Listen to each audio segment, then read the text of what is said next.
Hey, James here from High Desert Home Center.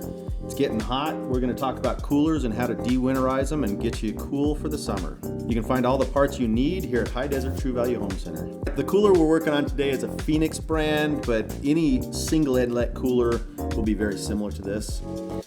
The old MasterCools actually had screws that held on the side panels here, but all the new coolers just simply lift out. If your pump and motor aren't already unplugged, go ahead and unplug them now. We want to make sure that nothing starts running while we're working on it. And also, once you've unplugged them, go ahead and turn your cooler on. That can save you from having to run up and down off the roof. You can plug things in to test them while the power's on. You have all the control up here. Okay, so we're just going to check out the squirrel cage. We're going to spin it. We're going to check the belt for any damage. If it's starting to flake or has a lot of mineral deposits or has any cuts in it, cuts or breaks in it, go ahead and replace it. So we can actually read this belt. It has the model number on here, 4L620. That tells us it's a 62-inch belt. If you can't read that or if you're in doubt, go ahead and bring the belt into the store. We can measure it and get you the correct size. It's important to lubricate the bearings. We suggest that you use the zoom spout oil. It makes it easier to get into the small port. Go ahead and get both sides. After adding the oil to the bearings, go ahead and spin the squirrel cage a little bit. That gets the bearings completely coated. Make sure they're lubricated really well. Okay, so now we're going to go ahead and remove the pads. Go ahead and remove these screws out of the top. There's 6 screws in here. This cooler actually had some bigger screws in it, and they're self-tapping. It made it a little harder to get them out. Normally your screws would be a 1/4-inch drive. I like to have a whole set just in case, for cases like this one where some of the screws are 1/4-inch and some of them are 5/16. It's a good idea to go ahead and remove the front grate before you take the top off, as the front grate is only held on by that top. If you remove the top, then the front grate can fall out.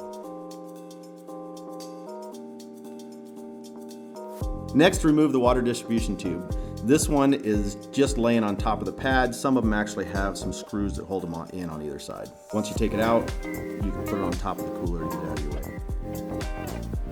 Once that's done, you can remove the pads. Simply lift the pads straight up. Be careful not to damage them. They can be fragile if they're older, so just double check them.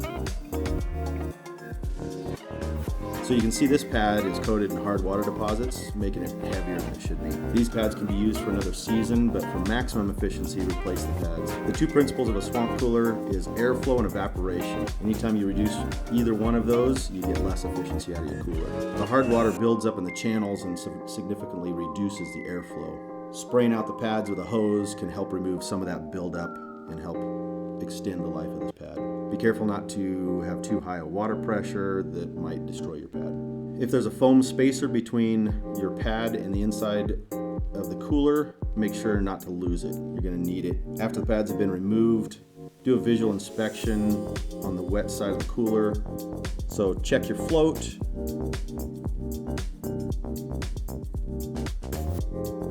This cooler has the recommended scale eliminator. We'll talk more about that later. You'll notice your overflow. Make sure that it's not broken or plugged up. Sometimes people take it out when winterizing it, so sometimes you'll have to reassemble it. Check your pump. If there's a filter basket on it, remove it.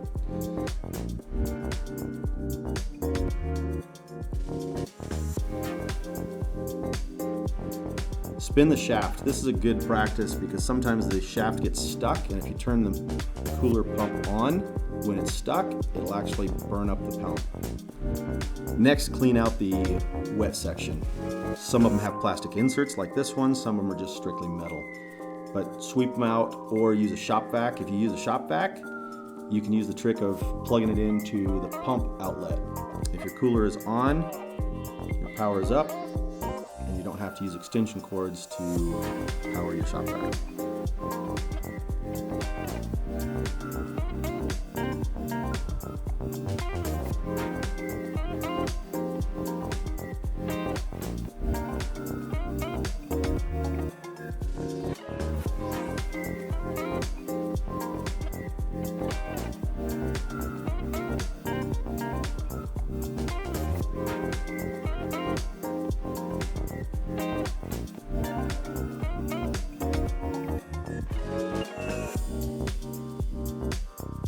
This is the scale eliminator.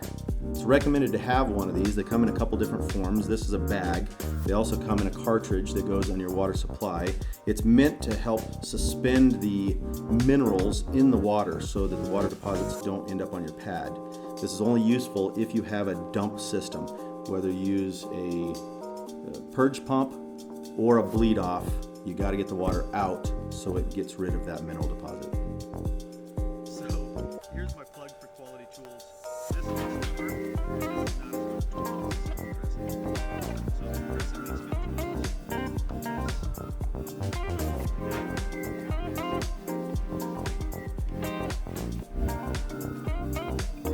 So in this case, we're going to go ahead and replace the float. If you don't need to replace your float, you can skip ahead in the video. So before removing the float, make sure your water is off. Disconnect the water supply line. You're going to need 2 wrenches. Sometimes this skinny nut proves very difficult to remove. So you might want to have a pair of channel locks or something like that to grab hold of this. But in any case, go ahead and remove the nuts on both sides and remove the float.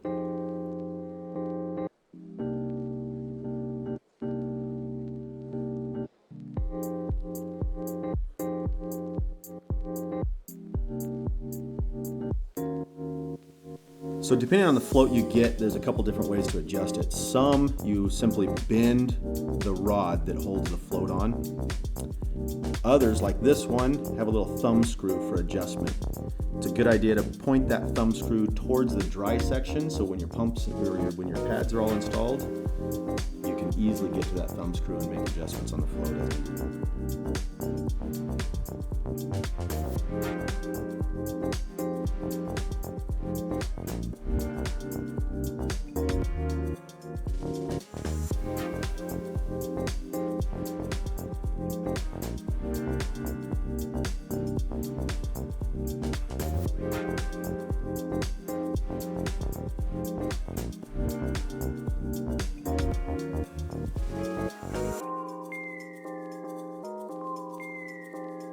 So when hooking up your water supply, you put the nut on the tube first, and then the sleeve.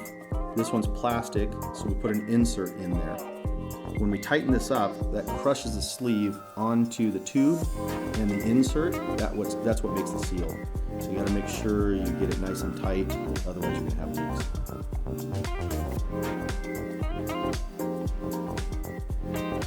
So most new coolers come with this plastic shroud to put over your float. That helps keep the spray coming out of your float from spraying into the dry section. You don't want water in the dry section, you want to keep it in the wet section. So we also recommend using a zinc anode.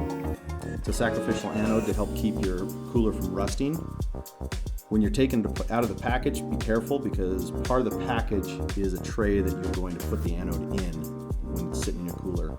You're also going to need to use the self-tapping screw that's provided to attach it to the cooler and ground it out. This particular anode also helps keep the air fresh.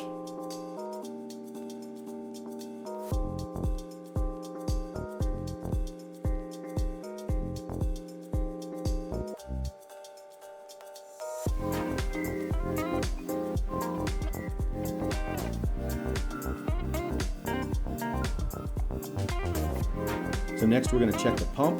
Go ahead and put your filter basket back on the pump. It's a good idea to clean it or replace it every year. So go ahead and turn your water on, let the water fill up, and adjust the float as needed. Whether you're using the thumb screw or bending the rod, just adjust it so your water is just below the top of your overflow tube.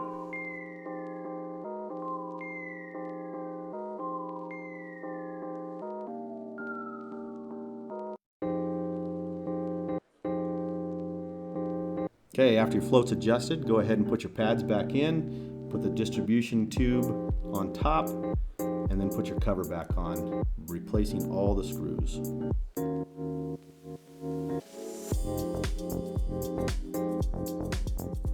So make sure the screws are all the way in, but you don't have to get them completely tight. You don't have to try to tighten them all the way. If you do that, you might actually strip them out. So just get them all the way in and hold the top on.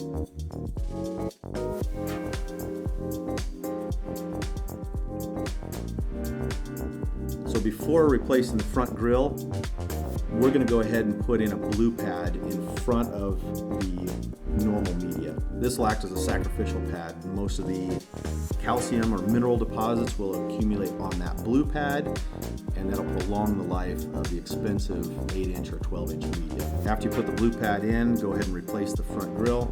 So the front grille just kind of sits into place. So you push it in up the top, put the bottom into place, and drop it down. It'll latch in. It's just as simple as that.